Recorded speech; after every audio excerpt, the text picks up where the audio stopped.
Assalamualaikum warahmatullahi wabarakatuh. Halo semuanya, perkenalkan nama saya Elsa Putriani Gunawas dengan NIM J1A120145.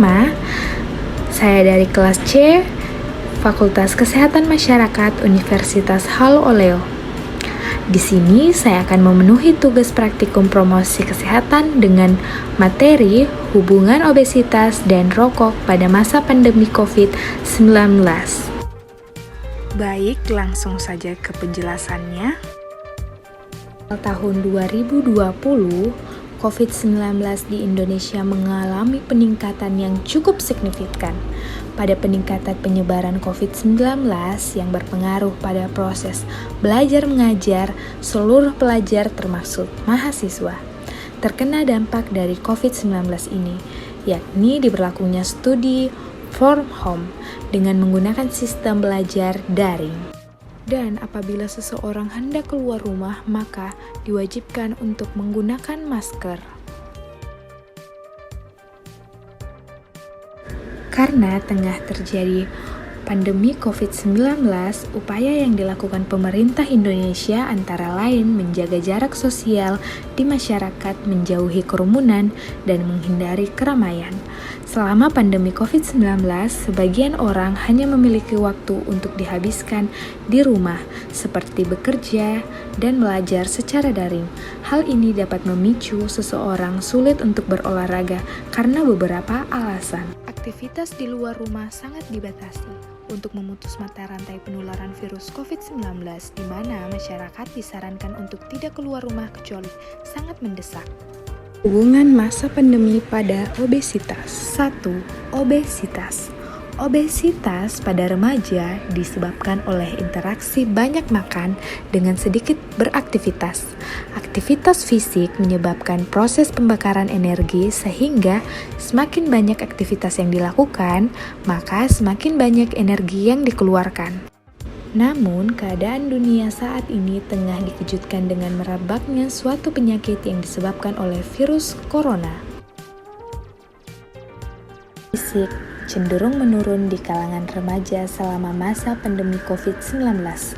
Aktivitas fisik yang dilakukan remaja di masa pandemi COVID-19 berbeda dengan sebelum pandemi.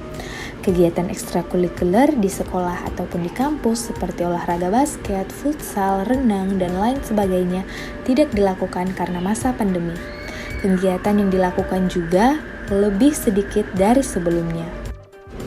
Seseorang yang melakukan aktivitas fisik ringan memiliki resiko obesitas yang lebih besar dibandingkan oleh seseorang yang melakukan aktivitas fisik sedang ataupun lebih besar. Terdapat hubungan aktivitas fisik dengan kejadian obesitas pada masa pandemi COVID-19. Dapat diketahui, obesitas juga merupakan salah satu penyakit yang teridentifikasi komorbid yang dapat memperparah apabila terpapar COVID-19. Oleh karena itu, sangat penting dilakukan aktivitas fisik untuk mencegah terjadinya peningkatan berat badan serta untuk menjaga imunitas tubuh. Meski terbatas dalam melakukan aktivitas fisik di luar rumah, dengan melakukan aktivitas di dalam rumah atau di perkarangan rumah juga dapat dilakukan, seperti senam pagi. Yang kedua, rokok. Dampak bagi para pelajar selama pandemi menunjukkan tingkat kecemasan, depresi, dan stres yang jauh lebih tinggi dibandingkan dengan para siswa dan pada masa normal. Salah satu dampak negatif yang muncul pada mahasiswa laki-laki adalah merokok, yang merupakan salah satu metode menghilangkan kecemasan yang paling sering digunakan. Hal ini menunjukkan masih banyak adanya pemahaman tentang merokok yang keliru, yang menjadikan alasan untuk memilih merokok, padahal merokok lebih banyak membawa dampak buruk terutama terhadap kesehatan, seperti terjadinya penyakit tuberkulosis, paru, kanker, mulut, gangguan lambung, dan bahkan bisa mempengaruhi tingkat kesuburan. Simpulan, perilaku merokok mahasiswa laki-laki selama daring pada masa COVID-19 didapatkan bahwasannya terdapat hubungan yang cukup antara tingkat kecemasan dengan perilaku merokok mahasiswa laki-laki selama daring pada masa COVID-19. Mungkin itu saja yang akan saya sampaikan. Sekian, terima kasih. Wabillahi taufiq wal hidayah. Wassalamualaikum warahmatullahi wabarakatuh.